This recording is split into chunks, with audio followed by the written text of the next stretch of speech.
Bonjour à tous et bienvenue dans ce nouvel épisode d'Inspirer. Aujourd'hui, j'ai le plaisir de recevoir Jonathan Auvert. C'est Jonathan. Bonjour.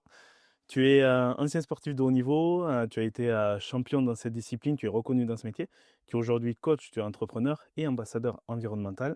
Je crois que j'ai le package complet. Avant de parler de ton parcours, qui est très long et malgré ton jeune âge, puisqu'on a quasiment le même âge, chargé parce que tu as démarré très très tôt. Avant de commencer le parcours, j'ai une question que je pose tout le temps aux invités, c'est comment tu expliquerais ton métier de façon ludique à un enfant de 5 ans? Si tu devais t'y prendre, comment tu ferais? C'est une très bonne question. En général, ce que j'aime bien dire, c'est que je suis un ancien athlète de haut niveau qui a fait de la voile olympique. Donc, c'est les petits bateaux, c'est ceux que tous les enfants vont certainement pratiquer quand ils vont commencer. L'optimiste, par exemple, c'est ce genre de bateau, simplement pour les plus grands garçons, c'est les disciplines qui sont aux Jeux olympiques. Et aujourd'hui, maintenant, j'interviens dans les entreprises pour aider les équipes à mieux travailler ensemble. Et l'idée, c'est de leur donner des clés toutes les petites astuces que j'ai pu développer tout au long de ma carrière de sportif pour les aider à être plus performants au quotidien. D'habitude, on parle de l'enfance des invités, ça dure 5-10 minutes parce qu'on démarre de l'enfance à aujourd'hui et ce qui a fait ce qu'ils sont aujourd'hui. D'habitude, ça prend 5-10 minutes. Là, toi, tu as démarré très tôt, donc ton enfance a été très largement inspirée et attirée par la voile. Tu as démarré, il me semble, dès l'âge de 7 ans, c'est ça? Absolument. Alors, moi, j'ai un parcours qui est assez original parce qu'en fait, je suis né à Metz, Ouais. donc plutôt loin de la mer pour un marin. Et mon père travaillait chez Gaz de France, donc tous les 3-4 ans, on déménageait un petit peu partout en France. Et finalement, j'ai commencé la voile quand on habitait à Mâcon. Donc tu vois, vraiment en plein milieu de la Bourgogne. Et en fait, j'ai tiré mes premiers bords en optimiste sur la Saône. Ok. Donc à l'époque, je faisais plein de sports différents, les classiques, tu sais, de la natation, je faisais du foot, un peu tous les sports que tu peux trouver facilement à cet âge-là. Et puis, il y en avait pas vraiment un qui me donnait vraiment envie de me dire: «Bon, j'ai trouvé ma voie, j'ai envie de continuer et de faire ça un peu plus longtemps». Et mes parents, ils faisaient un peu de voile. Donc, ils sont originaires du nord de la France, de Dunkerque et Valenciennes, et dans leur jeunesse, ils avaient pas mal navigué. Et c'est vrai qu'ils m'ont dit, «Compte tenu que tu es pas mal, énergique, que tu aimes bien être dehors et cetera, bah, ce que tu pourrais peut-être essayer, c'est d'aller faire un stage de voile au petit club de la ville». Et en fait, c'est comme ça que j'ai débuté, que j'ai découvert l'activité. Et tout de suite, ça m'a plu, en fait, d'être, sur le bateau, d'être dehors, de pouvoir aller un petit peu où je voulais. Et surtout après, ce qui m'a fait revenir, c'est les copains. Rapidement, tu te fais des copains et c'est un peu comme dans tous les sports, tu es content de retrouver, les copains le mercredi après-midi et le samedi. Et il y a eu aussi une autre dimension qui m'a toujours, beaucoup plu dans la voile, c'est que, en fait, chaque journée, elle est différente. Et donc ça, c'était vraiment cool. Tu te souviens de la première fois où tu as monté sur un optimiste à l'âge de 7 ans? Sur la Saône, c'était en plus? Je m'en souviens très bien, c'était, alors en fait, en plus, à Mâcon, c'est, pour ceux qui connaissent, c'est plutôt une ville d'aviron. Parce qu'en général, sur ce genre de rivière, c'est pas très large, il y a pas beaucoup de place. Par contre, c'est assez long, donc pour l'aviron, c'est idéal. Et en fait, à Mâcon, il y a un espèce de petit, port qui est, le long de la rivière. Et finalement, quand tu débutes, tu navigues plutôt dans le port. Donc tu es pas embêté par tout ce qui est péniche et cetera, parce qu'il y a pas mal de trafic maritime. Et ça peut être un peu impressionnant au début. Et puis il y a aussi la dimension au courant. Des fois, tu te mets à l'eau devant le club et puis quand tu sais pas très bien faire, rapidement, tu te retrouves en bas de la rivière en direction de Lyon. Donc ça peut vite être un peu intimidant. Et là, en fait, c'est génial parce qu'il y a comme un petit port, donc comme un petit bassin dans lequel tu es vraiment à l'aise. Et ça m'a permis de commencer là-bas en toute sécurité et d'être tout de suite vraiment dans le côté ludique de l'activité. Du coup, c'est tes parents qui t'ont piqué à ça un petit peu? Ouais, c'est vrai, en fait, mon grand-père, il avait un bateau, il habitait donc, comme je te disais, dans le nord de la France, à Valenciennes, mais il avait un petit, voilier de croisière qu'il avait mis en Hollande. Donc en fait, c'est vrai que pendant les vacances d'été, souvent, on allait passer, 2-3 semaines sur le bateau de mon grand-père. Alors c'était un petit bateau, hein, faut pas imaginer le yacht de luxe, hein. On était plutôt sur un croiseur d'environ 9 mètres, tu vois? Ok. Donc c'était le camping à bord. Mais je garde de très bons souvenirs de ces, moments en famille l'été avec mes parents où on partait 3 semaines, dans les canaux en Hollande, à explorer un petit peu, donc c'était vraiment des moments sympas. Tu parlais tout à l'heure d'optimiste, qui est une catégorie de bateau, pour préciser justement pour les non-initiés, ce que tu vas expliquer un peu les particularités de ce bateau. Alors l'optimisme, c'est le bateau que tout le monde connaît, qu'on voit dans tous les clubs de voile. Souvent la voile, on imagine que c'est un sport de riches entre guillemets et que c'est pas forcément accessible. Et là aujourd'hui, on est à Pau et je suis sûr que très proche de Pau, il y a forcément un club de voile dans lequel tu peux faire un peu d'optimiste. Donc là, il faut vraiment imaginer que c'est la première discipline qui est accessible à tous. C'est le petit bateau carré là qui ressemble à rien, entre guillemets, avec la voile. Tu sais qu'il y a une livarde, c'est cette petite partie en métal qui permet d'avoir la pointe sur la voile. Et en fait, c'est le bateau qui est extrêmement safe. On peut, quand on est tout petit, commencer à deux dans le bateau. Souvent, il y OK. en a un qui dirige le bateau avec le gouvernail et le deuxième qui s'occupe de la voile. Et puis après, quand on grandit, on devient un peu plus autonome. Mais c'est vraiment le bateau que vous allez voir partout dans tous les clubs de voile. Donc, c'est vraiment la discipline par laquelle on commence. C'est vrai que quand tu vois la forme du bateau, tu te dis au niveau de l'aérodynamique, Aujourd'hui, si tu regardes un petit peu la voile et tout ce qui se fait, maintenant les bateaux ils volent au-dessus de l'eau avec ouais, toute la dimension ouais, pour foil foil, ouais. qui a pris vraiment un essor incroyable depuis quelques années. Mais quand on commence la voile, on ne va pas se mettre à voler tout de suite. Donc en général, on commence par un optimisme bien stable, bien. Et en fait, c'est ce que je dis souvent. Moi, j'ai une fille de 11 ans et elle navigue de temps en temps. Et tu vois, comme j'habite à La Rochelle aujourd'hui et que j'ai la chance, ils ont la chance, les enfants, d'avoir 15 jours de voile quand ils sont à l'école à La Rochelle. Donc tous OK. les enfants de l'agglomération vont avoir l'occasion d'aller faire au moins une semaine de voile et de découvrir l'activité. Donc ça, c'est super. Et en général, la plupart, ils ne sont pas forcément super rassurés. Surtout quand tu navigues en mer, et ça dépend à quelle période de l'année. Des fois, les conditions, elles peuvent être un petit peu musclées. Et c'est vrai que l'optimisme, tout de suite, ça rassure. Parce que c'est super stable, il y a pas de souci. Et dès l'âge de 8 ans, tu changes de type de bateau? Non, non, moi, en fait, rapidement, en fait, comme c'est un petit club, je peux faire les premières compétitions très vite. Donc ça, Ouais, c'est plutôt cool. Et alors, c'est du matériel assez ancien, hein, mais ce qu'ils appellent Optimis quand même en compétition. Parce qu'au début, quand tu commences Optimis, souvent, tu commences sur des bateaux qui sont en aluminium. Je ne sais pas si tu en as déjà vu. Ça, c'est pour les plus anciens. Parce que si on se rentre dedans ou alors qu'on se crache sur la digue, il n'y a pas de problème. Et après, quand tu commences à monter un petit peu en compétence, tu passes sur des bateaux en fibre de verre, composite, ouais, OK. en Ouais. composite, et qui sont beaucoup plus légers, beaucoup plus maniables, etc. Et donc rapidement, j'ai pu avoir un optimisme de compétition et j'ai pu participer à mes premières compétitions.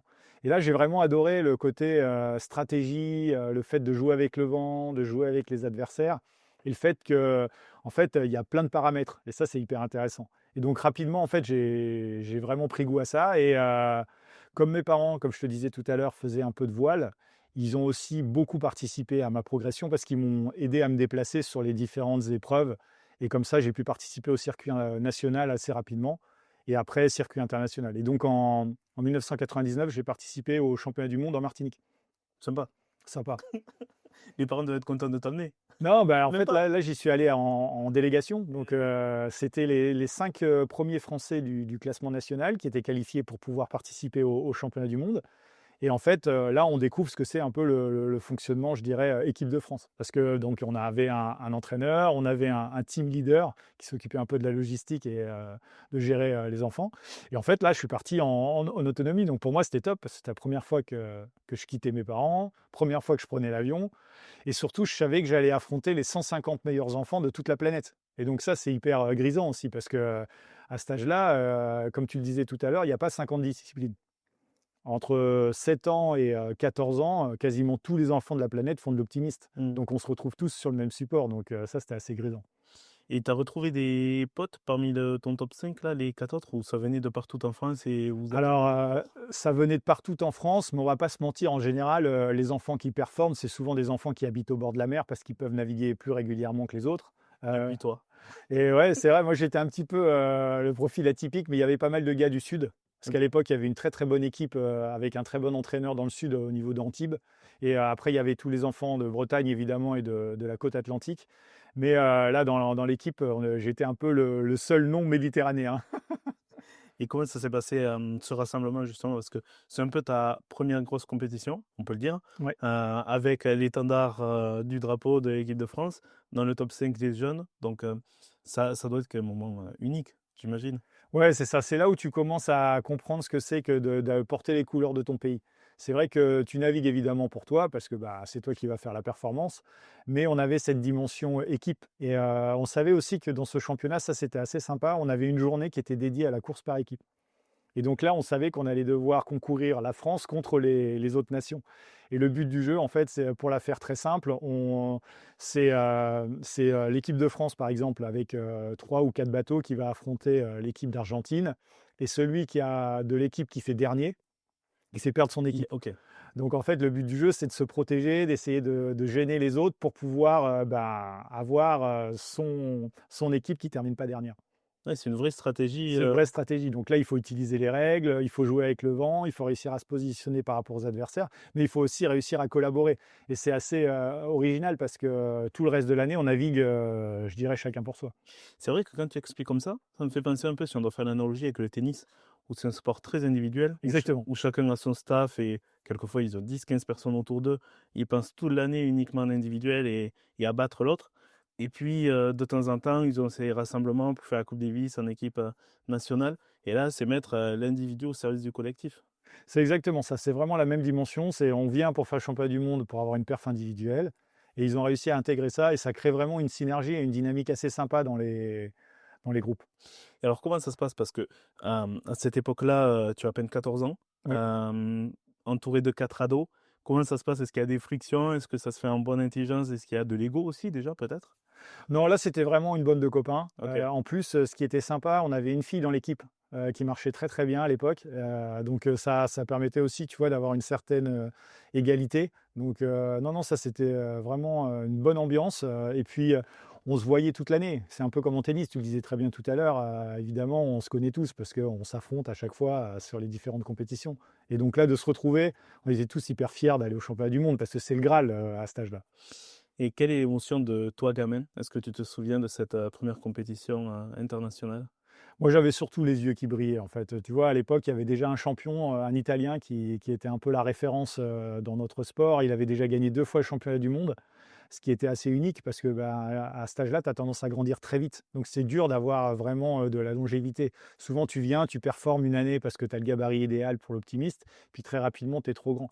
Et lui, en fait, il avait réussi à performer très jeune et il avait pas grandi tout de suite. Donc il a réussi à être champion du monde 3 années, d'affilée. Donc c'était assez intéressant de pouvoir naviguer avec, des champions de cet acabit. À ce moment-là, tu rêves déjà plus grand, ça t'a donné du goût à la compétition? En fait, ce qui s'est passé, c'est que quand je suis rentré de ce championnat, moi je savais que c'était la fin pour moi, que j'allais être trop grand et que j'allais pas pouvoir faire, une année supplémentaire en optimiste et qu'il allait falloir que je m'oriente vers une autre discipline. Et c'est vrai qu'en rentrant de ce championnat, comme tu le disais tout à l'heure, j'avais un peu goûté à ce frisson d'être dans une équipe de France et c'est naturellement que j'ai commencé à m'intéresser à tout ce qui est, JO et toutes ces choses-là. Et en plus, en 2000, ça a enchaîné avec, les Jeux à Sydney. Ouais. Et donc pour moi, c'était fantastique parce que, Sydney, c'était, un vrai pays de voile. En Australie, tu le sais comme moi, c'est une île, qui est, plutôt majoritairement, colonisée par les Anglais, qui ont cette dynamique, de la voile qui est très forte. Et en plus, la baie de Sydney, elle est absolument magnifique. Donc la voile, elle y avait une place, assez importante et ça a été hyper bien filmé pendant les Jeux, pour l'époque. Et ça nous a permis d'avoir des images et quand j'étais gamin, bah, j'ai vu une des courses qui m'a marqué, notamment la finale, en laser. Le laser, c'est la discipline olympique, pour les garçons d'à peu près 85 kilos en solitaire, donc très proche de ce que je faisais en optimiste, mais Pour des plus grands gabarits. pour les grands, pour les adultes. Et en fait, comme je te disais, il y a des champions qui t'inspirent et donc là, moi, j'ai pu voir l'affrontement entre, le Brésilien Robert Scheidt et l'Anglais Ben Ainslie, qui étaient les 2 références, ultimes dans la voile olympique à cette époque-là. Et cette course, elle était absolument, magique parce qu'ils se sont bataillés comme jamais. Ils ont vraiment fait, ils avaient suffisamment d'avance, si tu veux, pour être, entre, 1er et 2e et le championnat allait se décider, entre eux pour savoir qui allait gagner la médaille d'or. Et en fait, cette course, elle était vraiment hors du temps parce qu'ils ont fait un match race. Donc c'est-à-dire qu'ils ne se sont pas du tout occupés du reste de la flotte. Ils ont simplement, bataillé tous les 2 pour savoir, qui allait gagner, la médaille d'or. Et là, je me suis dit: «Punaise, j'ai envie de vivre ça moi aussi» et là, ça a été je dirais le début de ce rêve olympique, et je me suis dit: «Bon voilà, il faut que j'arrive à mettre en place ce qu'il faut pour essayer d'y aller». Lequel des 2 a gagné? Finalement, c'est l'Anglais qui s'est imposé et c'était sympa parce que c'était le remake de la finale d'Atlanta 96 où sur cette même dernière course, c'était le Brésilien qui avait battu l'Anglais. Donc cette fois, tu vois, il y avait Un partout. une certaine revanche, ouais, et c'était un partout. Donc c'était quand même un beau match, c'était sympa. Tu as eu l'occasion de les croiser dans ton parcours, ces athlètes-là que tu idolâtrais, à l'époque? Oui, oui, alors c'est ça qui est génial dans mon parcours, c'est qu'en fait, eux, ils étaient, excellents et c'est un peu des extraterrestres et ils ont été excellents très jeunes. Donc par exemple, l'Anglais Ben Ainslie a gagné sa première médaille à 17 ans. ce qui est extrêmement rare dans notre sport parce que la voile, c'est vraiment un sport d'expérience. Tu vois, moi, à 14 ans, je suis en train de faire le championnat du monde en optimiste. Ça voulait dire que 4 ans plus tard, j'étais déjà aux Jeux Olympiques, ce qui arrive quasiment jamais, tu vois. Et ces deux profils-là, ils étaient tellement au-dessus du lot que c'est ce parcours-là qu'ils ont réussi à emprunter. Alors que ben, moi, il m'a fallu plus de temps. La première fois où je suis allé aux Jeux, moi, j'avais 27 ans.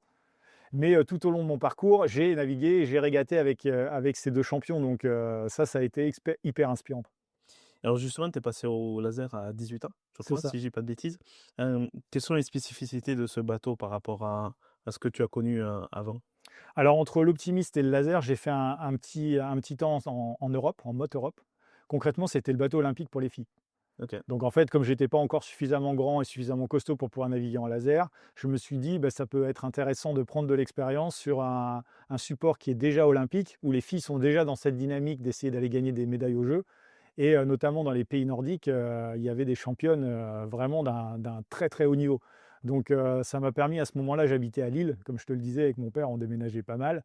Et donc régulièrement, j'allais naviguer en Hollande. Ça me permettait de me confronter avec ce genre bah, de, de concurrente qui était vraiment très très forte. Et donc après, j'ai continué à grandir. Et là, à 18 ans, j'ai pu commencer à naviguer en laser.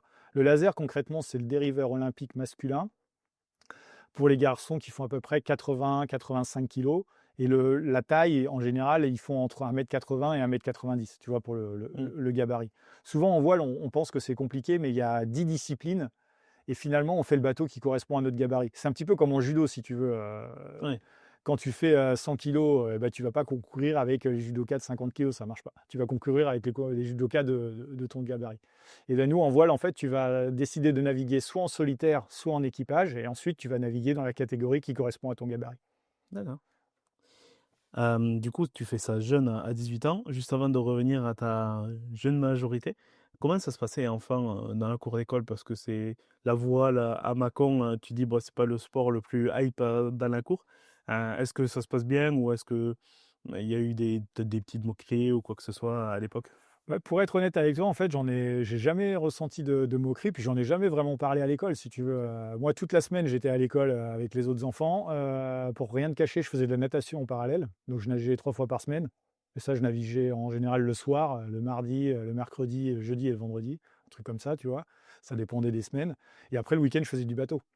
Donc le week-end, c'est vrai qu'au lieu d'être avec les copains, bah, souvent j'étais avec mes copains du bateau. Ouais. Donc ça n'a jamais été un souci. Et donc à 18 ans, tu passes au laser, comme tu dis, mais en parallèle, tu continues aussi des études, C'est ça. en allant jusqu'à faire un master. J'imagine que ça va pas être simple de concilier l'aspect sport déjà de haut niveau, de compétition, et avec tout ce que ça demande aussi comme préparation, que ce soit mentale ou physique, et la partie études. Oui, alors en fait, si tu veux, je savais tout de suite que j'allais pas gagner ma vie en faisant de la voile olympique. Ça, on le sait tout de suite. C'est pas un sport où tu gagnes de l'argent. Donc mes parents, ils m'ont toujours dit, il n'y a pas de problème pour que tu fasses du bateau. Par contre, il faut que ça suive à l'école. Le but du jeu, c'était que j'ai un diplôme et qu'au moins j'ai un métier dans les mains. Parce que si tu te blesses, si jamais ça marche pas aussi bien que prévu, que je puisse avoir quelque chose d'autre et continuer dans la vie. Donc j'ai passé mon bac à Lille. Donc j'ai fait un bac S à Lille. Et après, j'ai fait un IUT mesure physique. Parce que j'étais plutôt à l'aise dans les matières scientifiques. Et c'est à ce moment-là où j'ai commencé à intégrer ce qu'on appelle le pôle France. Le pôle France, si tu veux, quand tu fais de la voile, tu ne vas pas aller à l'INSEP. Évidemment, il n'y a pas la mer. Donc, tu intègres l'INSEP de la voile d'une certaine manière. Soit tu es à Brest, soit tu es à La Rochelle, soit tu es à Marseille. Et en fonction de ta discipline, eh ben, tu es réparti dans l'un des trois centres d'entraînement. Et à l'époque, moi, le laser, c'était plutôt à La Rochelle.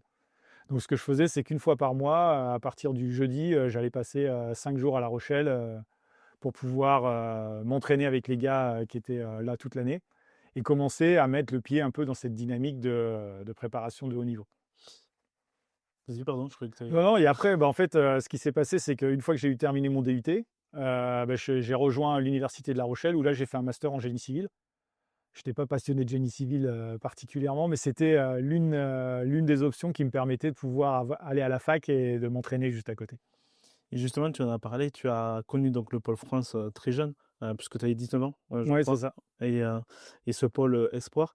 Qu'est-ce que ça a changé pour toi dans la partie, organisationnelle déjà dans ta vie et dans la partie préparation? Est-ce qu'à ce moment-là, tu t'es dit: «Bon, ben, voilà, l'équipe de France, compte sur moi et continue à me suivre et puis je fais toujours partie, de ce cercle très fermé, du top 5 français peut-être?» Est-ce que ça a vraiment, cogité dans ta tête ou est-ce que ça a été un poids pour toi peut-être? Non, ça a été, alors comme je te disais, moi j'étais un petit peu hors système parce que, la plupart des gars qui sont dans les pôles France à cet âge-là, souvent ils sont, issus, soit de La Rochelle, soit de Brest. Ils sont déjà sur place si tu veux. Donc en fait, ils montent graduellement les échelons et les meilleurs finalement se retrouvent au pôle. Et donc en fait, tout est déjà organisé comme ça et eux si tu veux, c'est la continuité du parcours. Moi c'était différent, je naviguais que le week-end. Donc je faisais souvent les épreuves, je m'entraînais pas plus que ça, j'allais naviguer un peu en Hollande, comme je te disais, avec des étrangers. Mais finalement, quand je suis appelé par le Pôle France pour rejoindre l'équipe, au début, ça se fait de manière très ponctuelle. Ça se fait pendant les vacances scolaires. Donc là, je viens participer au stage avec l'équipe de France Espoir. Et puis, il faut que je termine mon DUT, comme je t'ai dit. Donc, dans un premier temps, je viens que de manière ponctuelle. Mais je découvre un peu ce que c'est que de s'entraîner de manière plus intense et plus régulière, quoi. Mais comme à côté, je faisais toujours du sport toute la semaine, notamment de la natation que j'ai continué, à faire jusqu'à l'âge de 18 ans. Si tu veux, je faisais déjà d'une certaine manière de la préparation physique. Ce qui me permettait, quand je les retrouvais, d'être en forme et donc et aussi d'avoir, toujours cette envie, incroyable de naviguer parce que, bah, j'avais moins navigué qu'eux, donc j'avais envie de rattraper le retard et d'essayer de donc ça a été plutôt, je pense un atout dans un premier temps, de voir si, j'étais suffisamment motivé et avoir cette envie de rattraper le retard et de pouvoir, me confronter aux meilleurs quand j'étais avec eux. C'est ce qui est arrivé, puisque, dès l'âge de 20 ans, tu as dû arrêter le laser pour changer là aussi, de catégorie, le fin, il me semble. C'est ça. Tu peux en parler un petit peu? Ouais, alors ce qui s'est passé, c'est que, bah, comme tu l'as dit tout à l'heure, comme je vous l'ai expliqué tout à l'heure, tu fais le bateau qui correspond à ton gabarit et en fait, ce qui s'est passé, c'est que rapidement, beh, je me suis retrouvé un petit peu trop grand pour faire du laser. Parce que mon gabarit aujourd'hui, c'est, 1,95 m et 100 kilos et à l'époque, tu vois, je faisais déjà 1,95 m, mais j'étais tout maigre, tout fin, tu vois? Je venais juste de grandir et j'avais du mal à rester aux 85 kilos, nécessaires pour être performant en laser. Parce qu'en fait, c'est bien d'être lourd quand il y a du vent, mais il faut aussi être performant dans les conditions où il y a moins de vent et c'est ça qui est intéressant dans la voile, c'est qu'on doit être capable de performer dans tous les types de conditions.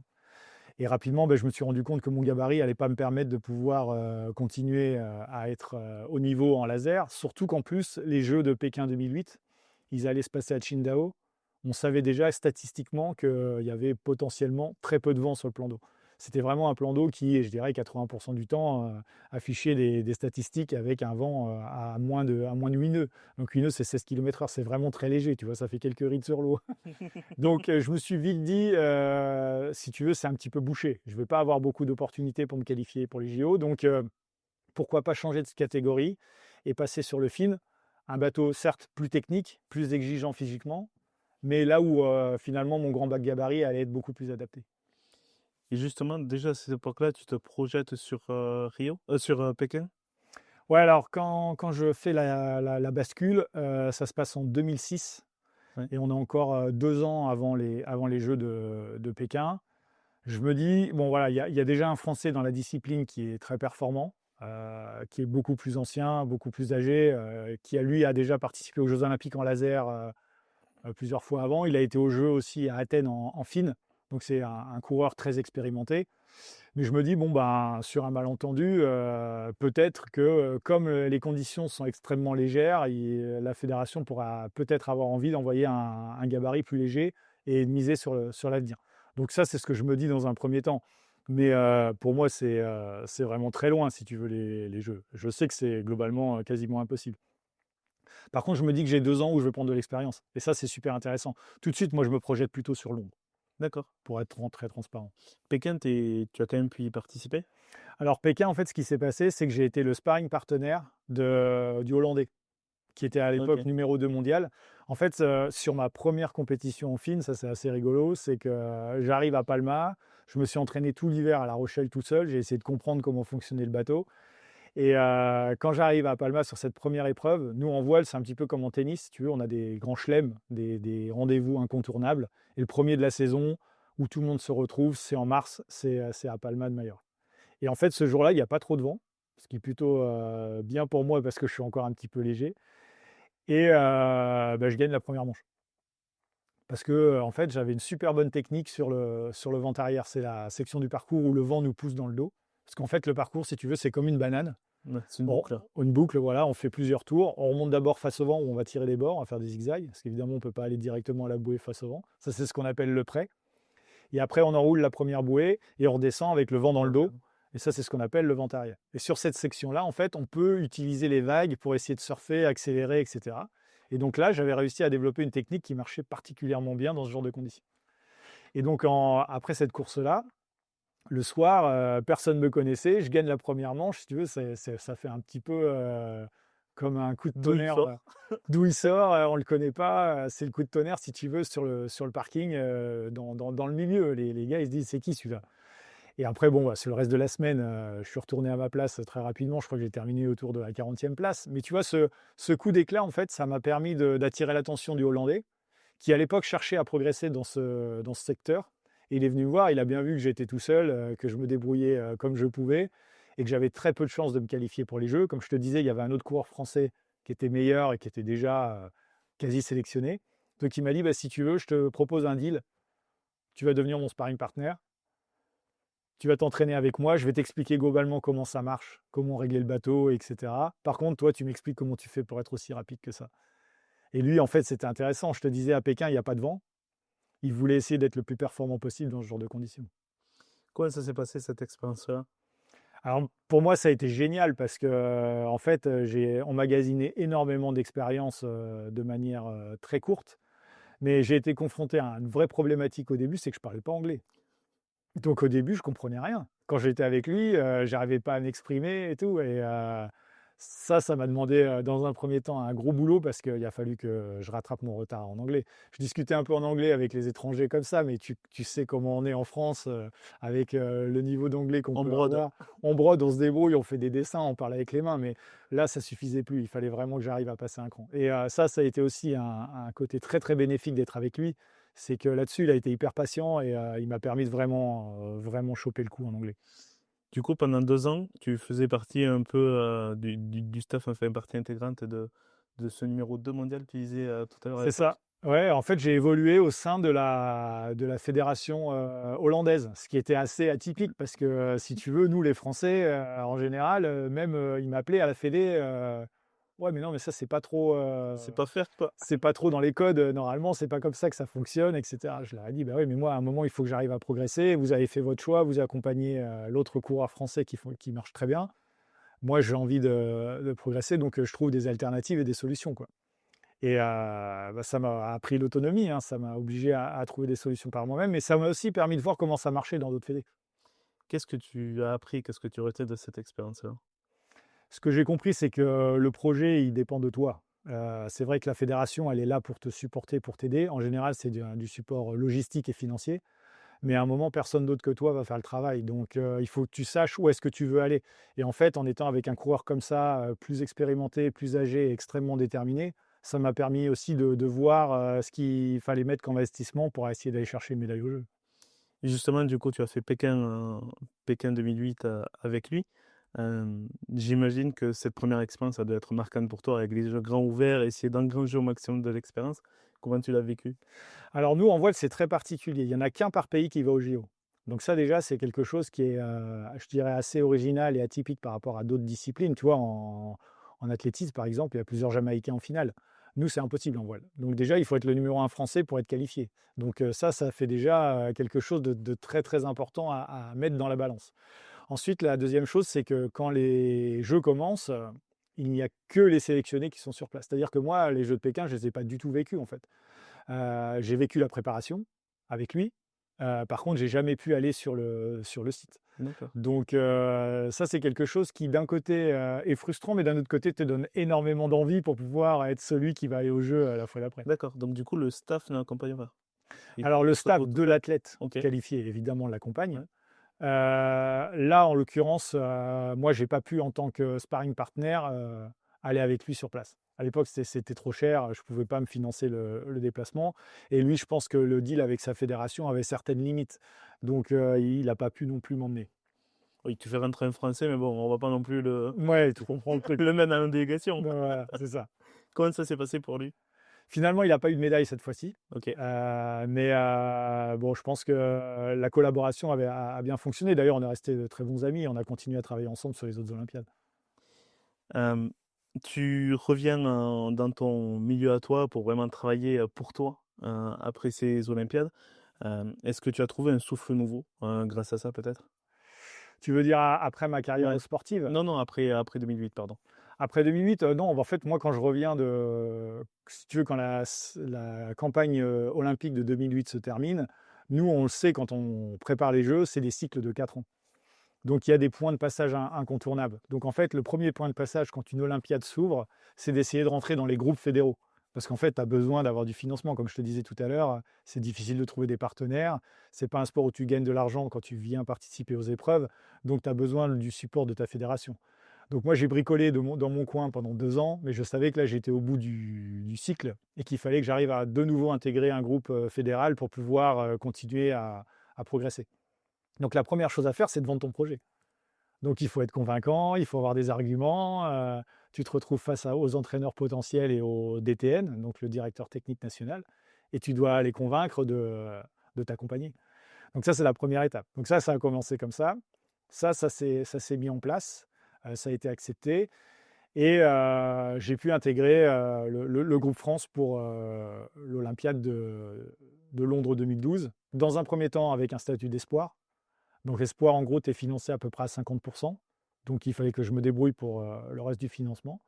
Et après, ben, pour intégrer le groupe France, il faut avoir un certain niveau de performance. Donc en gros, il faut faire dans les 6 premiers sur le championnat du monde. Ce qui s'est bien passé en 2010? Alors j'ai réussi à atteindre ce niveau de performance en 2010. Et donc là, j'ai basculé dans le groupe élite de l'équipe de France, où là, tu es vraiment supporté à 100%. On parlait aussi, qu'il y a beaucoup d'accompagnement, des institutions parce que comme tu le dis, c'est un métier, enfin un sport parmi tant d'autres où malheureusement tu ne vis pas de ce sport, où il faut trouver des financements, que ce soit public ou privé Oui. et à ce moment-là, tu arrives à décrocher un contrat, avec l'armée, c'est ça? Oui, alors c'est exactement ça. Ce qui s'est passé, c'est jusqu'à 2009, j'étais toujours étudiant, donc je faisais mon master en génie civil.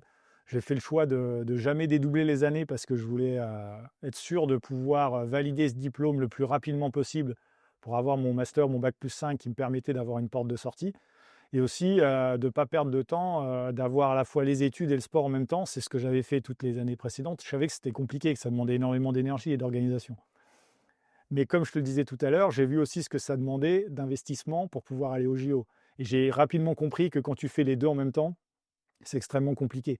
Alors c'est possible, il y en a certains qui le font, mais concrètement, si tu veux être performant dans les deux domaines, c'est très compliqué parce qu'aujourd'hui, ce qu'il faut bien comprendre, c'est que pour aller aux Jeux, c'est 290 jours de navigation par an, c'est de la prépa physique 6 jours par semaine, donc des déplacements un petit peu partout dans le monde sans arrêt. T'imagines aller à l'école en plus, Mmh. c'est très compliqué. On ne se rend pas compte justement, on en parlait, tout à l'heure, mais de ce temps de préparation, et de cette immersion qu'il te faut vraiment, totale, pour, ta discipline. C'est ça. Et donc quand j'ai validé mon diplôme, dans un premier temps, j'ai été conducteur de travaux. Donc à la fin de mon master, j'ai fait un stage à La Rochelle chez FH Construction. Donc là, j'ai rénové tout un étage de l'hôpital de La Rochelle. Donc là, j'étais en charge de l'ensemble des travaux. Tu vois, j'étais conducteur de travaux entreprise générale, comme on dit. Donc ça m'a permis de découvrir un métier et j'ai appris énormément de choses. Et en fait, je me suis aussi rendu compte que ça allait pas être possible de faire les deux en même temps. Parce que dans un premier temps, j'avais essayé de voir avec FH pour essayer d'avoir un espèce d'emploi aménagé, parce qu'il y a beaucoup d'options comme ça dans le sport de haut niveau, où des athlètes travaillent par exemple à la SNCF certains jours par semaine. Le reste du temps, ils peuvent s'entraîner, ou à la RATP, tu vois, et le reste du temps, ils s'entraînent. Sauf que nous, en voile, comme je te disais, on est souvent partis. Et donc ça fonctionne avec des sports où tu t'entraînes régulièrement au même endroit. Donc ça te permet d'avoir une continuité dans le travail. Et donc là, moi, ça n'allait pas être possible. Donc j'ai pas pu avoir d'option comme ça. Donc il y a une autre opportunité qui s'est offerte à moi, c'était de rejoindre la marine et l'armée de champions. Et donc en fait, ça, c'est un dispositif qui est fantastique. Pour ceux qui connaissent un peu, qui sont un peu plus anciens, ils connaissent le bataillon de Joinville. C'est exactement ça. En fait, on fait partie de l'armée et on est détaché à 100% pour porter les couleurs et s'entraîner pour essayer de gagner des compétitions. Et donc ça m'a permis de vraiment développer ma carrière et de m'investir à 100% dans le projet sportif. Et puisque ça a payé, puisque à partir de 2010, comme tu l'as dit, tu as brillé à la Coupe du monde. Et puis tu as eu aussi des échéances en 2011, puisque comme tu expliquais, il y a ces échéances avant où il faut un peu cocher et valider pour pouvoir aller au JO. Comment se sont passées ces 2 années-là pour toi? Alors, c'est vrai qu'à partir du moment où j'ai rejoint l'armée, ça a été un immense soulagement parce qu'en fait, je me suis retrouvé à avoir un salaire. Parce qu'en fait, avant, j'étais étudiant, je gagnais pas ma vie, c'était mes parents qui me finançaient. J'avais quelques partenaires qui me permettaient d'acheter le matériel et de me déplacer, mais je gagnais pas d'argent. Donc, à partir du moment où j'ai eu ma paye de matelot, alors c'était pas une grosse paye, hein, on va pas se mentir, hein, c'était le SMIC, hein, mais j'avais ça, si tu veux. Et ça m'a vraiment libéré l'esprit et ça m'a permis de me concentrer à 100% sur le sport et c'est là où j'ai commencé à avoir des perfs. Les résultats ont payé en 2010 puis en 2011. Donc tu as fini troisième à la Coupe du monde, il me semble, en 2011. C'est ça, deuxième en 2010, troisième en 2011 et puis après, en fait, on a eu le test event. Le test event, nous, c'est un championnat qui est hyper important parce que c'est un an avant sur le plan des JO. C'est la répétition générale des Jeux. On est vraiment mis en situation et là, en fait, j'ai terminé deuxième. Et donc ça m'a permis de marquer pas mal de points dans la tête des sélectionneurs pour les Jeux et de commencer à montrer que j'étais capable potentiellement d'aller chercher une médaille. Et alors c'est ça qui est intéressant. À partir de quand tu sais que ça va être toi qui va être envoyé au jeu? Est-ce que c'est 3 mois avant? Est-ce que tu sais un an avant? Comment ça se passe? Nous, en fait, en voile, c'est un petit peu comme en football, si tu veux. On est obligé d'attendre le coup de fil du DTN. C'est lui qui, avec un comité de sélection, en général, ils sont 3 à 4 personnes, analyse l'ensemble des performances sur l'Olympiade, mais plus principalement sur la dernière année de compétition. Et ils essayent d'estimer quel va être le coureur le plus à même d'aller performer pendant les Jeux. Donc en fait, pour nous, en tant que coureur, le but du jeu, c'est d'essayer de performer sur des épreuves clés. Souvent, les épreuves de référence, c'est le test event, comme je t'ai présenté, parce que c'est sur le plan d'eau des Jeux. Et évidemment, naviguer à Marseille ou naviguer à La Rochelle, ça n'a rien à voir. Donc il faut essayer d'être performant sur le plan d'eau des Jeux. Et aussi le championnat du monde. Parce que le championnat du monde, c'est le rendez-vous annuel où tous les meilleurs sont là, le couteau entre les dents avec le niveau le plus élevé. Et l'idée, c'est comme au jeu, il faut être capable de performer la bonne semaine sur la bonne épreuve. Donc ces deux épreuves-là, elles sont primordiales et on essaye vraiment d'être le plus performant possible à ces moments-là. Et en général, la décision, elle tombe à peu près 6 mois avant les Jeux. Ok. Et donc là, tu as su début d'année au final? Oui, parce qu'en fait, nous, dans notre organisation aussi en voile, en général, on a le championnat du monde de 2011 qui est dans l'hémisphère sud. D'accord. Donc il se déroule plutôt sur les mois de décembre, novembre ou peut-être janvier si tu veux. Et souvent, après ce championnat-là, La décision est prise. la décision est prise. Et comment tu as vécu ce coup de fil du DTN parce que c'était entre attente et appréhension, j'imagine? Alors si tu veux, quand tu es athlète, tu sais à peu près quels ont été tes perfs, tu sais aussi quels ont été les résultats de tes concurrents, donc tu D'accord. sais potentiellement où tu te situes. Donc normalement sur le papier, j'avais été plus performant que lui sur les plans d'eau des Jeux, donc ça c'était déjà un gros point et sur ce dernier championnat du monde, j'avais fini devant lui. Donc sur le papier, je devais être qualifié. Donc mais bon, tant que tu as pas le coup de fil, tu sais pas. Et c'est vrai que quand j'ai reçu le coup de fil, c'était un grand soulagement, ouais. À partir de là, il y a quelque chose qui change dans ton approche ou dans ton cerveau, te dire, bon, ça y est, maintenant, j'ai le ticket, je me suis préparé pendant 3 ans là-dessus, maintenant, il faut enclencher pour vraiment tout mettre en place, tout aligner. En fait, non, il y a rien qui change parce que si tu veux, pour moi, j'avais vu trop de coureurs faire l'erreur de se dire: «Bon, bah, le graal, c'est la sélection». Ouais, Et en fait, pour moi, si tu veux, c'était juste un point de passage. Donc en fait, si tu veux, quand j'ai eu le coup de fil, j'étais content évidemment, mais j'ai juste coché la case. Ça, c'est fait, tac, tu vois? Et dans mon plan, dans mon déroulé, je continuais à dérouler mon plan, en fait. Si j'avais pas été sélectionné, bah, ça s'arrêtait là, si tu veux.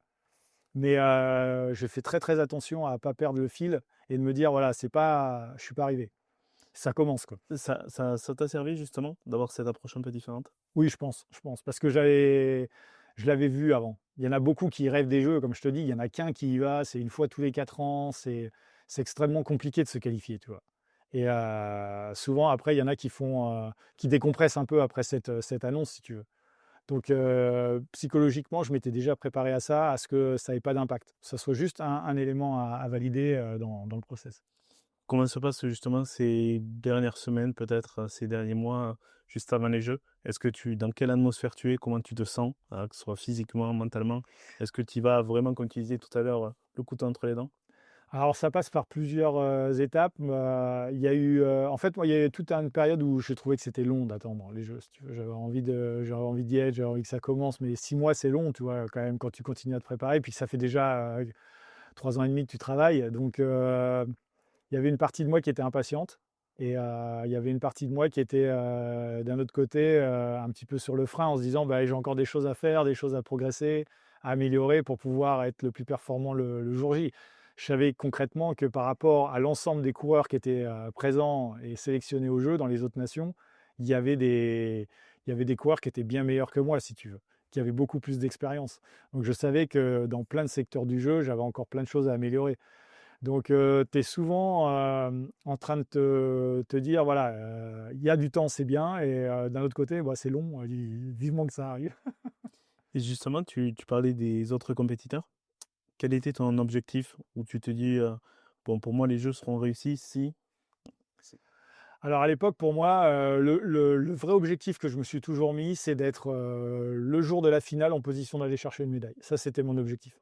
Je m'étais pas dit: «Je veux une médaille à tout prix». L'objectif que je me suis fixé dans ma préparation, c'était que le jour de la finale, je sois en position de jouer une médaille. c'est intéressant parce que dans cette phrase-là, il y a le détachement entre «je dois» et le «je veux» et comprendre qu'il y a les éléments extérieurs que tu ne maîtrises pas. La façon dont tu tournes la phrase. Je sais pas si tu vois ce que je veux dire? Oui, tout à fait. En fait, en voile, très rapidement, tu comprends que tu joues contre toi-même, tu joues contre les autres et tu joues contre le vent. Et en fait, tu joues contre plein d'éléments que tu peux pas maîtriser. Par contre, il y a des choses que tu peux maîtriser, c'est ce que tu fais toi. Et je pense que ça, c'est quelque chose qui, très rapidement, depuis que je suis enfant, j'ai réussi à intégrer. Et ça m'a permis de prendre du recul par rapport, des fois, à des performances ou des contre-performances. Parce qu'il y a des fois, bah, tu réussis, mais c'est pas vraiment 100% de ta faute. Il y a des fois, tu rates et c'est pas non plus 100% de ta faute. Donc, l'idée, c'est aussi de comprendre que pour maximiser tes chances de réussir, c'est très important de maximiser, ton potentiel et de te concentrer sur ce que tu peux réaliser toi. Donc, quand je suis dans la préparation pour les Jeux, que ce soit pour les Jeux de Londres ou après pour les Jeux de Rio, la dynamique, c'est la même, c'est d'essayer d'arriver avec, le maximum de cartes dans mon jeu pour être capable le jour J de les utiliser, du mieux possible. Comment tu as cultivé ce mental? Est-ce que tu étais accompagné? Tu avais un prépa ou tu t'es forgé, avec le temps à avoir cette culture-là?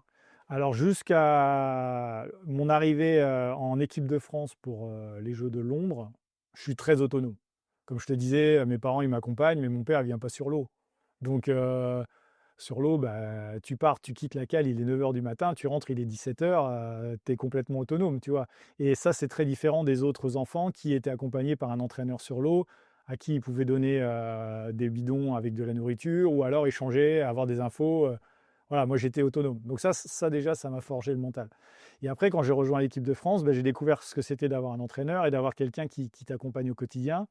Et j'ai eu la chance d'avoir un entraîneur qui était déjà dans cette dynamique d'intégrer la préparation mentale dans, la performance finale.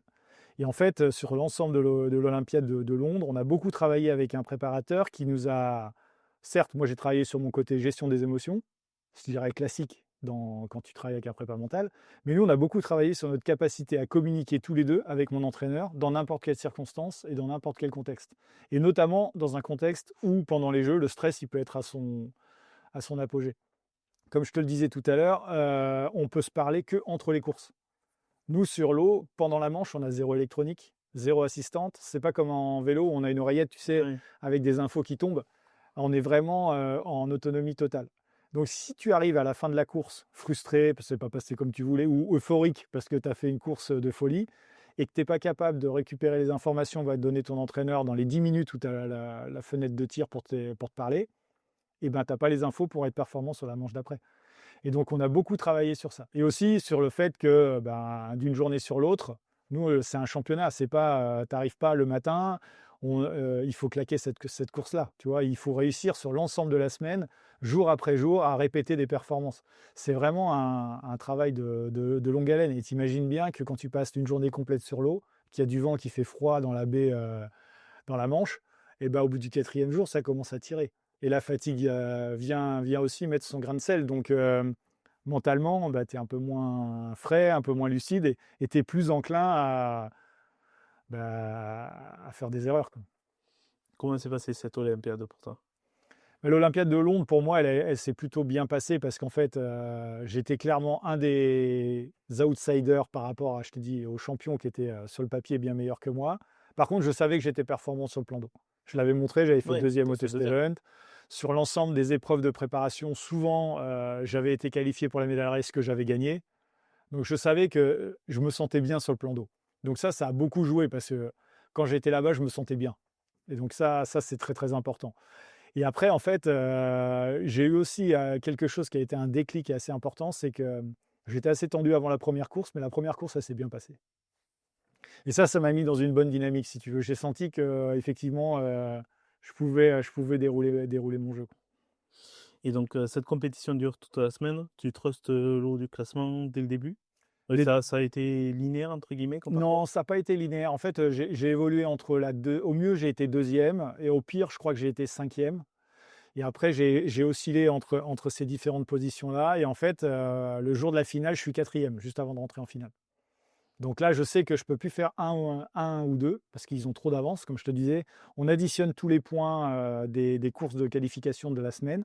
Et après, on vient prendre la finale qui va compter double, qui est que pour les 10 premiers du classement. Et les points de la finale vont s'ajouter à ton total de Mmh. points de la semaine. Donc, tu ne remets pas les compteurs à zéro. Et donc ça, c'est quelque chose qui est assez intéressant et important parce que quand on rentre en finale, je sais que je peux jouer que la médaille de bronze. Elle est atteignable, mais je suis aussi égalité de points avec le cinquième. Donc il faut que je fasse déjà devant lui. C'est le Croate, il est champion d'Europe en titre, il est plutôt très performant. Et après, derrière, il y a le Slovène, qui est un point seulement derrière, qui lui est aussi double médaillé olympique en laser, qui était passé en fine pour cette Olympiade-là. Donc tu imagines l'expérience du coureur. Et après, le troisième, c'est le fameux Hollandais avec qui je me suis entraîné sur l'Olympiade précédente. Donc tu imagines bien que lui aussi, il est super bon. Et lui, il est que 3 points devant moi, donc Atteignable. atteignable. Mais bon, tu vois, je suis en train de jouer une médaille. En fait, on est 4 pour une place. Et avec 3 personnes, sans te faire offense, qui ont un parcours plus étoffé que le tien, Ah bah, c'est à cette simple, en, époque-là. en finale olympique à Londres, je suis le seul pour qui c'est ses premiers jeux. D'accord, ok. Donc en termes d'expérience, sur le papier, je suis celui qui en a le moins. Comment s'est passé ce momentum, cette finale? Alors cette finale, elle se passe en plusieurs étapes, parce qu'en fait, normalement, une finale, elle dure à peu près 30 minutes. On fait en général 2 tours. Et là, en fait, on est en Angleterre, et c'est des fanats de voile. Et la finale, en fait, elle est positionnée beaucoup plus proche de terre, pour que le public puisse assister à la course. Et là, à Londres, c'était fantastique parce que le vent était tellement bien orienté que ça permettait d'avoir la finale qui se mettait le long de la côte. Et donc la côte, c'était une colline, si tu veux, en pente douce. Et donc ça faisait un stade naturel. Et c'était noir de monde. Et donc on se retrouve à aller sur le plan d'eau pour courir cette finale. Et là, en fait, on est confronté à un autre élément que je n'avais pas trop anticipé au début, c'est qu'en fait, j'entends la foule. Ouais. Pas du tout habitué à ça. Si tu veux, quand nous, on navigue, d'habitude, on est au large, on est tout seul. Tranquille. On est tout seul. Et là, d'un seul coup, on entend les gens crier. Et ça, par contre, moi, ça m'a boosté. Ça m'a boosté. Mais rapidement, je me suis dit, voilà, il faut que je reste concentré sur le job que j'ai à réaliser. Et notamment, je savais qu'on était 10 sur la ligne de départ. Comme je t'ai dit, c'est que pour les 10 premiers. Mhm. Le but du jeu, ça va être de me mettre dans une position où je ne suis pas tout de suite derrière. Donc, en fait, stratégiquement parlant, je me mets dans une position où je vais pouvoir prendre un départ qui va me permettre d'être, au pire, milieu de tableau. Donc, je prends un départ safe. Et après, je déroule mon jeu et rapidement, je me retrouve en tête de cette course-là. Et finalement, je remporte la finale.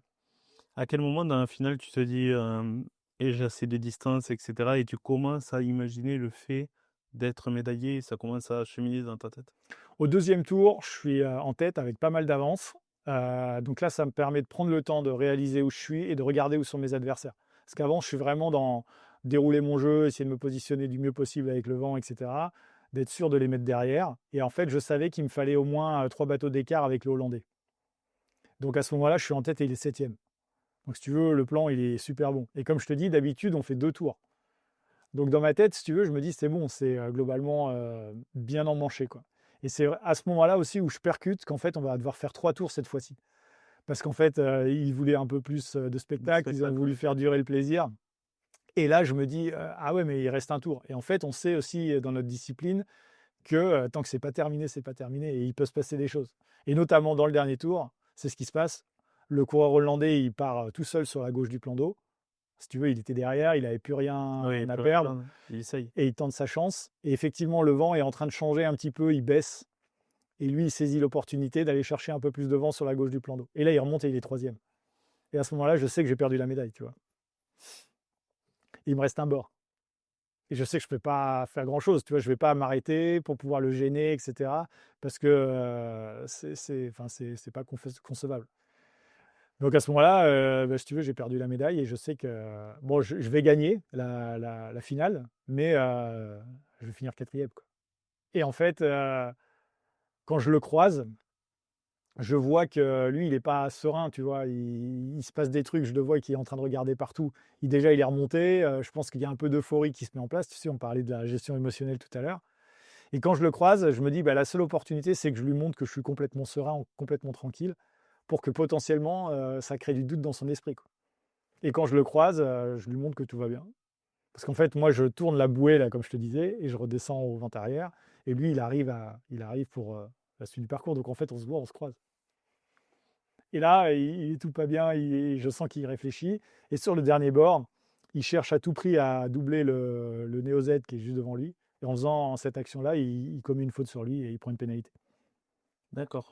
Donc là, il prend une pénalité, c'est-à-dire que tu dois faire un tour sur toi-même. Et en faisant sa pénalité, il y a 3 bateaux qui passent. Et donc, je récupère la médaille. Donc tu vois, comme je te disais tout à l'heure, il y a plein de choses qui ne dépendent pas de toi dans la Bien performance sûr. finale.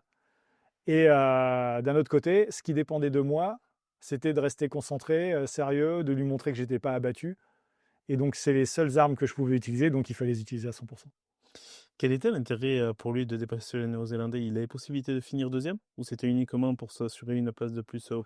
Alors, ça va être difficile d'être dans sa tête, de Ouais, savoir ce qu'il s'est vraiment dit. Moi, je pense que potentiellement, il s'est dit qu'il fallait absolument doubler le Neo Z pour avoir la médaille. Et je pense qu'il a même cru à un moment qu'il pouvait avoir la médaille d'or s'il doublait Neo Z. d'accord. Parce que comme je te disais tout à l'heure, moi je ne pouvais pas jouer le 1 ou le 2, mais lui il avait 3 points de moins que moi, et lui il pouvait jouer 1 et 2. D'accord, ok. Et les premiers et deuxièmes, à ce moment-là, ils étaient derniers. Donc dans son calcul, où je ne sais pas ce qu'il s'est dit à ce moment-là, je ne sais pas si c'est mon action qui l'a fait douter, ou s'il était en train de calculer les points pour jouer la médaille d'or. Après, il racontera l'histoire comme il a envie de la raconter, mais je pense que clairement, à ce moment-là, il ne savait plus du tout où il en était. Ouais. Et, et à mon avis, il a voulu doubler le Neo Z pour être sûr. Donc dans les derniers mètres, Juste avant l'arrivée, tu es au courant de ça? ouais, en fait, on enroule la dernière bouée. Moi, je me dirige vers l'arrivée. Il me reste le tout petit bord. Et lui, juste à cette dernière bouée, il essaye de prendre l'intérieur. Tu vois, nous, il y a quelques règles en voile. Si tu arrives à être à l'intérieur, en fait, on doit te laisser de la place pour pouvoir enrouler la bouée, Comme en F1. comme en F1, c'est ça. Et en fait, pour pouvoir avoir le droit d'avoir de la place à l'intérieur, c'est comme en F1, il faut que l'avant de ton bateau soit engagé, entre guillemets. Il faut qu'il soit déjà en train d'être à peu près, qu'il ait déjà dépassé le niveau de l'arrière de ton bateau. Donc là, ça veut dire en gros, le nez de ton bateau est déjà là, donc tu dois laisser de la place. Mais ça, il faut que tu sois dans cette position-là, dans une zone qui est de longueur de bateau avant la bouée. Et dans cette action-là, quand il essaye de se mettre à l'intérieur, exactement comme en Formule 1, et ben là, il le touche. D'accord. Et à quel moment, toi, tu sais qu'il a cette pénalité? C'est juste avant Là, en fait, l'arrivée? C'est après? j'entends le boom, Le- Ah, ok. j'entends le boom, et on a des juges sur l'eau, sur des petits bateaux moteurs, qui jugent en direct sur la finale. Alors, dans l'ensemble des courses, sur le reste de la semaine, ça se fait pas comme ça, parce que les juges, en fait, on rejuge les situations à terre, où chacun raconte sa version des faits. C'est comme un tribunal. Mhm. Mais pour la finale, pour que ça soit plus rapide, c'est en jugement direct. Et donc là, les juges lui mettent une pénalité. Donc là, j'entends le coup de sifflet, je vois le pavillon rouge qui est dirigé vers lui, donc je sais qu'il prend une pénalité et je le vois tourner. D'accord. Et donc là, je franchis la ligne d'arrivée, mais je suis obligé d'attendre et de compter le De nombre de voir bateaux. où il se place par Voilà. rapport à toi. Et en fait, il y a 3 bateaux qui passent. Donc ça se joue à pas grand-chose, tu vois. Ça se joue à pas grand-chose. À partir de ce moment-là, ça y est, t'es médaillé olympique. C'est ça. Qu'est-ce qui se passe dans ta tête?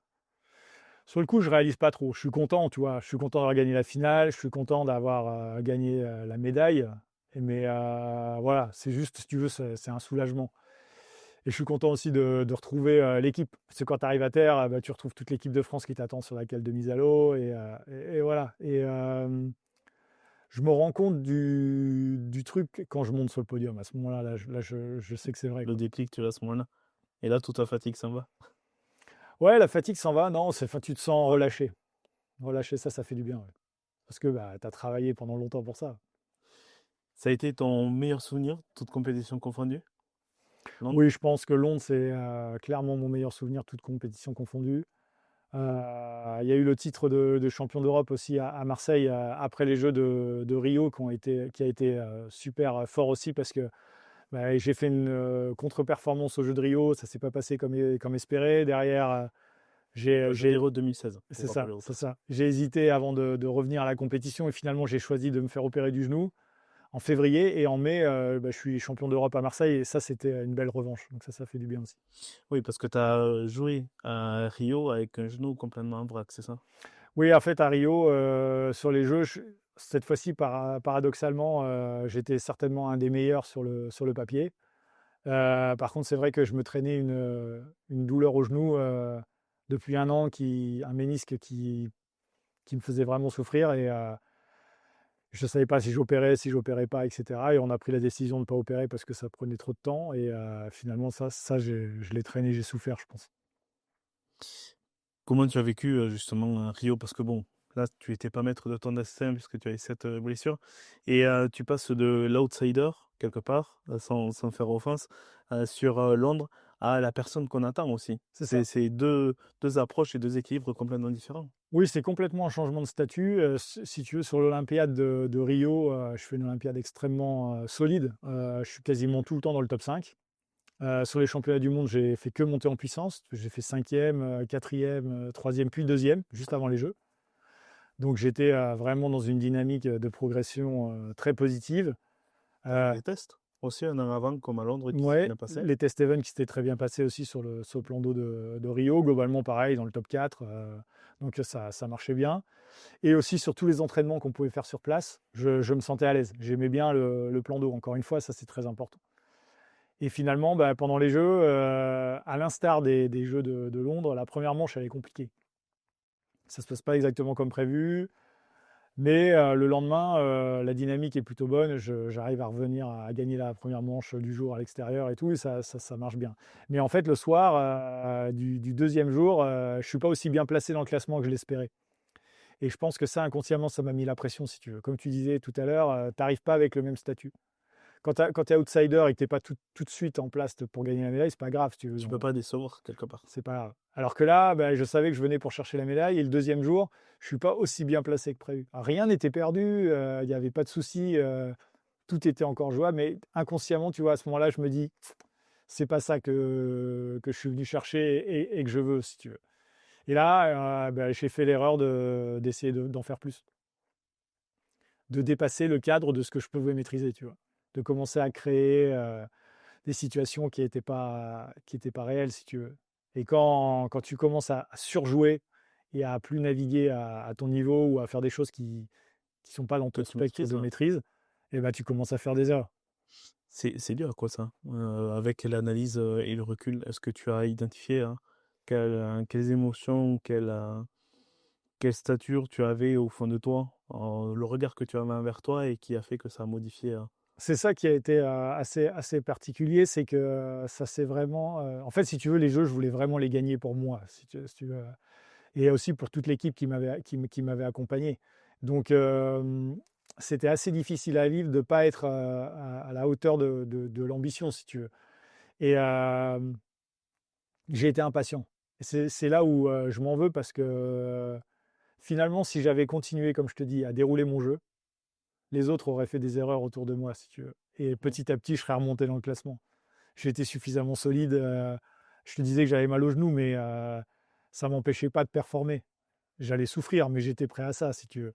Et je savais qu'après ça, c'était bon, j'allais me reposer. Mais là, ce qui était difficile, c'est que j'étais pas au niveau de ce que j'espérais. Et donc là, j'ai forcé le talent. Et comment tu as vécu ce moment-là de décalage entre ton niveau réel et le résultat final au bout de cette semaine de compétition? Ça a été difficile à vivre parce que j'avais beaucoup travaillé pour ça. Et tu sais, on a toujours tendance à dire: «Si tu travailles bien, ça va payer au bout du compte». Et là, je me suis rendu compte que cette phrase-là n'était pas forcément vraie. Et celle-là, elle fait mal parce que c'est celle qui te construit et qui Bien t'anime, sûr. toute ta vie, notamment quand tu fais du sport de haut niveau, mais quand tu montes une entreprise ou plein de choses comme ça. Donc ça a été une première croyance qui s'est fissurée. Et puis après, ça a été aussi d'avoir déçu, bah, les gens autour de toi qui étaient avec toi dans le projet. Et ça, c'est pas forcément facile à vivre. Comment tu as vécu l'après Rio? L'après Rio, ça a été, la douche froide quand même, hein. Il y a eu un moment où j'ai été un peu déprimé. Heureusement à la maison, j'avais, ma femme et ma fille qui m'attendaient et puis elles, que j'ai eu une médaille ou pas, ça changeait rien. Donc ça a été quelque chose de très important dans ma reconstruction. Mais c'est vrai que, j'avais vraiment envie de terminer l'histoire correctement, si tu veux. Et ça s'était pas fini comme je l'avais prévu. Donc ça, il a fallu le digérer. Et j'imagine que ça a pris du temps. Est-ce que à un moment donné, tu as réfléchi, à la suite, à l'après, à éventuellement, faire Tokyo?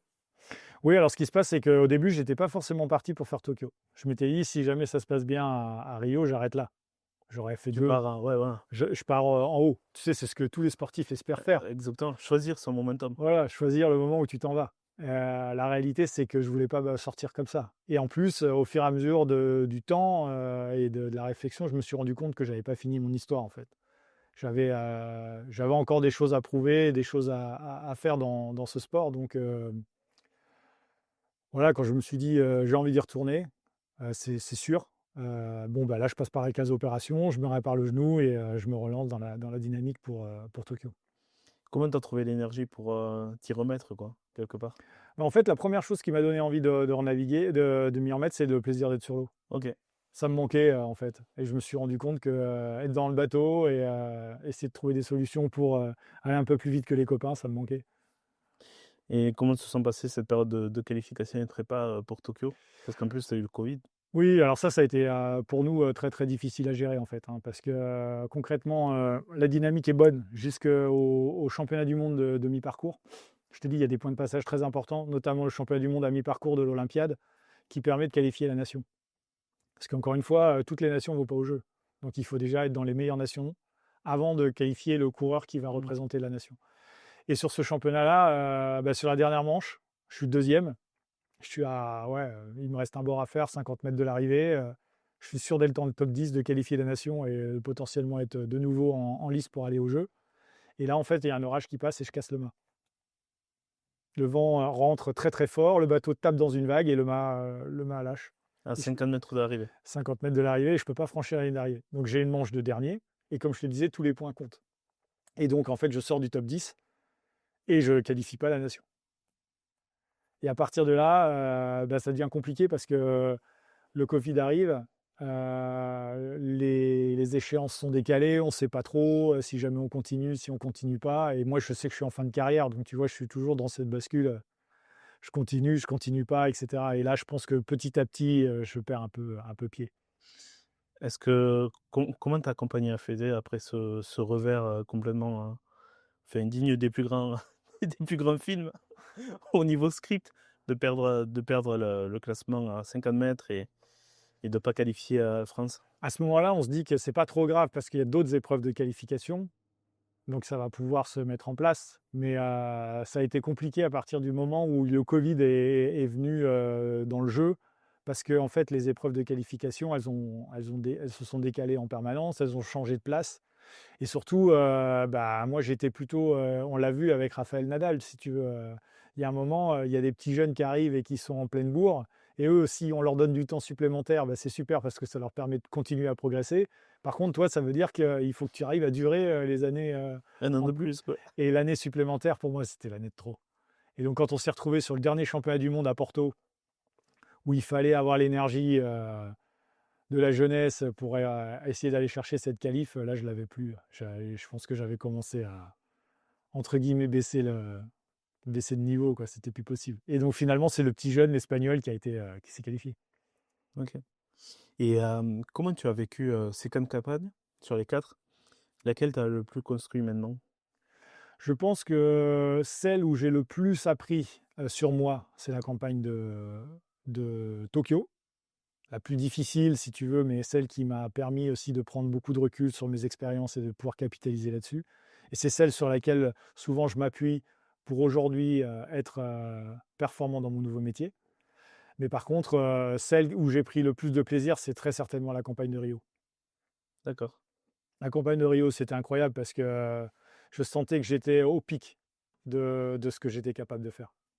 Et Même si tu à ton plus haut niveau, quoi. voilà, même si elle ne s'est pas terminée de la manière espérée, c'est clairement celle où j'ai pris le plus de plaisir sur l'eau et j'ai atteint mon plein potentiel. Et à Rio, tu as vécu aussi ce contraste, quelque part, à observer la pollution marine Mm. à cette période-là, qui a été un peu un choc aussi pour toi.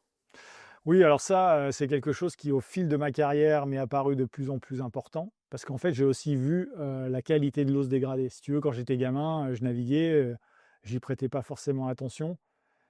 Et en fait, au fur et à mesure de ma carrière et au fur et à mesure du temps, je me suis rendu compte que ça pouvait devenir un vrai problématique, même pour notre activité. Notamment quand on naviguait dans la baie de Rio, après des fortes pluies, et ben, il y avait des déchets partout dans la baie.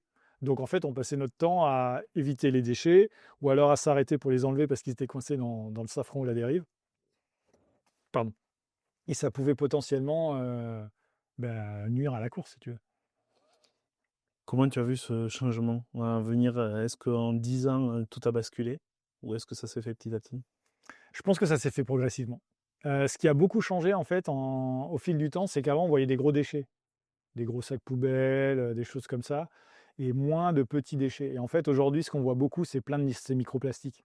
Si tu veux, je te disais, je naviguais à peu près 290 jours par an, un peu partout sur la planète. Il n'y a pas un seul jour où je croisais pas un déchet. Tous les jours, tous les jours, tous les jours. Que ce soit dans les marinas, que ce soit sur l'eau. Alors, il y a des endroits où c'est plus ou moins propre, on va pas se mentir, mais c'est quelque chose qui est devenu absolument global aujourd'hui.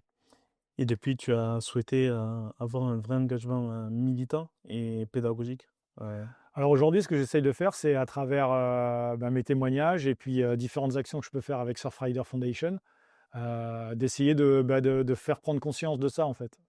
L'idée pour moi, c'est que évidemment tous les gens qui sont au bord de la mer, qui font du surf, comme les gens qui sont souvent dans l'association de Surfrider, ils sont sur les plages, donc ils sont confrontés aux problèmes, donc ils sont conscients et ils ont envie d'aider. Mais moi, ce qui m'intéresse, c'est d'élargir le spectre et de pouvoir toucher des gens qui sont dans des villes comme Paris, Grenoble ou Mâcon, ou j'en sais rien, tu vois, des villes qui sont loin de la mer, pour leur faire comprendre qu'à chaque fois qu'ils vont jeter quelque chose dans la nature, ça va au bout du compte terminer dans la mer. Cet engagement-là fait partie aussi de ta nouvelle vie. Et après le sport de haut niveau, tu as réussi à te reconstruire quelque part parce que cette fin de carrière n'a pas été comme tu le souhaitais. Et depuis, tu accompagnes les dirigeants des entreprises à la prise de conscience sur le management également et la prise de décision en contexte particulier et difficile comme tu as pu avoir le cas lors de tes compétitions. Euh, Comment tu expliquerais ton nouveau métier avec tes mots à toi, Jonathan? Alors aujourd'hui, mon nouveau métier, c'est d'aider les entreprises à mieux travailler ensemble. En fait, comme tu l'as compris à travers mon parcours, j'étais dans un sport individuel, mais tout au long de ma carrière, j'ai appris à collaborer avec les autres, en fait. Et ça fait partie des thématiques qu'aujourd'hui, j'ai envie de développer dans les entreprises. L'idée, c'est d'amener les gens à avoir cette culture du partage et de la collaboration, parce qu'en fait, à mon sens, c'est ce qui te fait grandir et ce qui te fait mieux performer. Donc aujourd'hui, j'interviens dans les entreprises à travers plusieurs spectres, que ce soit de la conférence pour les inspirer, les amener à réfléchir différemment, ou à travers des ateliers où je vais les mettre en situation, où ils vont revivre des expériences de mon parcours sportif pour qu'ils puissent comprendre concrètement par la vision et l'expérimentation de la situation, comment décider mieux, comment transformer la prise de risque en prise de chance, comment gérer les émotions quand on est dans un contexte où il se passe des choses qu'on ne peut pas maîtriser, et comment en fait on peut travailler en synergie quand on est dans un groupe. Et la dernière chose, c'est aussi d'accompagner des équipes sur plusieurs jours dans une nouvelle dynamique de travail collectif. Et à travers ces temps d'échange, ces conférences, qu'est-ce que tu aimerais du moins que l'on retienne de toi? Moi, ce que j'ai envie qu'on retienne, le message le plus important pour moi, c'est qu'en fait, à partir du moment où tu te libères de cette peur de donner de l'information, mais en fait, tu rentres dans un cercle où tu ne fais que grandir et que progresser. Souvent, les gens, en fait, si tu veux, dans un premier temps, ils se disent: «Le pouvoir, c'est l'info». C'est ce qu'on nous dit tout le temps. Dès que tu sais quelque chose que quelqu'un ne connaît pas, tu prends l'ascendant. Et en fait, moi, je pense que l'information, le partage de l'information, c'est quelque chose qu'il faut voir de manière complètement différente parce que le savoir, c'est pas comme de l'argent que tu vas sortir de ta poche qui va aller dans la poche de l'autre. C'est quelque chose qui va, au moment où tu le sors, rester avec toi, mais grandir et se transformer à partir du moment où tu vas le diffuser autour de toi. Parce que tu vas retrouver des retours d'informations ou des questionnements des gens avec qui tu vas partager l'info. Et aussi, ça va te permettre, toi, de prendre du recul et de réfléchir différemment. C'est du vrai partage. C'est exact. C'est vraiment le partage, tu donnes, mais tu reçois. Alors, tu sais jamais exactement sous quelle forme, mais tu vas forcément recevoir quelque chose. Et pour pouvoir continuer à faire ces conférences, tu es reparti aussi à l'école. Mmh. Tu peux en parler un peu de ton parcours parce qu'il faut oser s'y remettre quand même. Oui, bien sûr, mais je pense que si tu veux pouvoir évoluer dans un univers qui n'est pas le tien, il faut que tu puisses en maîtriser les codes. Tu comprends ça très vite dans la voile. Le langage, il est différent. L'univers, il est différent. Donc, si tu arrives dans un milieu où tu connais pas les codes, bah, tu es perdu. Donc la première chose que j'ai fait, c'est que je suis retourné à l'école et notamment j'ai refait un master en management à l'EM Lyon Business School pour pouvoir être capable de parler le même langage que les managers avec qui j'allais travailler aujourd'hui et surtout comprendre leurs problématiques. Parce que si tu viens pour aider les gens, c'est bien de comprendre quels sont leurs problèmes. Et donc, ça a été pour moi très très intéressant de retourner 18 mois à l'école. Effectivement, 18 mois, ça a été un vrai changement de vie. Quand tu es tout le temps sur l'eau et que d'un seul coup tu te retrouves derrière un écran d'ordinateur, c'est pas exactement le même truc, mais ça a été hyper intéressant. Et en fait, aujourd'hui, ça m'aide énormément dans mon approche pour les conférences en entreprise parce que ça me permet de parfaitement m'adapter aux problématiques des clients avec lesquels je travaille. Et aujourd'hui, tu te sens plus sportif, plus entrepreneur, plus citoyen engagé. Comment tu te définirais? Mais je pense que je suis un petit peu multicasquette. Je pense D'où l'intro. voilà. Je pense que ce côté sportif ne va jamais me quitter parce que ça fait partie de mon ADN et c'est ce qui m'a construit. Mais en fait, je pense que ce qui m'anime et ce qui m'a animé tout mon parcours et qui continue à m'animer et qui est très intéressant, c'est ce côté curieux de découvrir de nouvelles choses. J'aurais pu faire le choix de rester dans le monde de la voile, hein, mais en fait, ce qui m'anime aujourd'hui, c'est d'aller découvrir d'autres choses et d'aller rencontrer de nouvelles personnes. Et ça, je trouve ça hyper intéressant dans ce nouveau métier. Mais tu as gardé aussi un pied dans la voile puisqu'on t'a découvert sous une autre facette lors des JO de Paris, où tu étais consultant pour France Télévisions. Oui, ça a été une super expérience. En fait, ça m'a permis de vivre les Jeux en France, d'une autre manière, mais d'être encore aux premières loges et d'être sur la marina olympique et surtout de pouvoir faire partager au plus grand nombre ma passion pour la voile. Parce qu'en France, on connaît très très bien la course au large, notamment avec le Vendée Globe, parce que c'est hyper visuel et que cette aventure, elle est absolument folle. Mais c'est vrai que j'avais à cœur de pouvoir parler de mon sport de manière beaucoup plus large et à un public qui était forcément un peu, je dirais, novice et qui ne connaît pas forcément les codes. Parce que souvent, la voile olympique aux Jeux olympiques, elle était commentée par des coureurs au large, D'accord. des champions qui ont performé sur les océans, mais ce n'est pas du tout la même voile. Et c'est pas du tout la même façon de naviguer. Donc, c'est comme si on demandait un petit peu un ancien champion de football d'aller commenter du rugby. C'est pas exactement la même chose. Donc là, j'étais très heureux de pouvoir parler de ma discipline au plus grand nombre. Oui, tu as fait une belle analogie, mais tu as aussi d'un athlète où celui qui va te commenter le 110 mètres haies, il a peut-être pas la compétence pour te faire une autre catégorie. C'est ça. Donc l'avantage, c'est que là, sur cette olympiade, France Télévisions avait vraiment pris le parti d'avoir des experts dans chacune des disciplines. Et l'idée, c'était de pouvoir faire profiter les jeux de la manière la plus technique et précise possible à l'ensemble du public français. Donc je pense que ça a été une vraie réussite. Si tu repenses à Jonathan, à Mâcon, à 7 ans, en train de naviguer sur la Saône avec le petit optimiste, qu'est-ce que tu lui dirais après tout ce parcours vécu?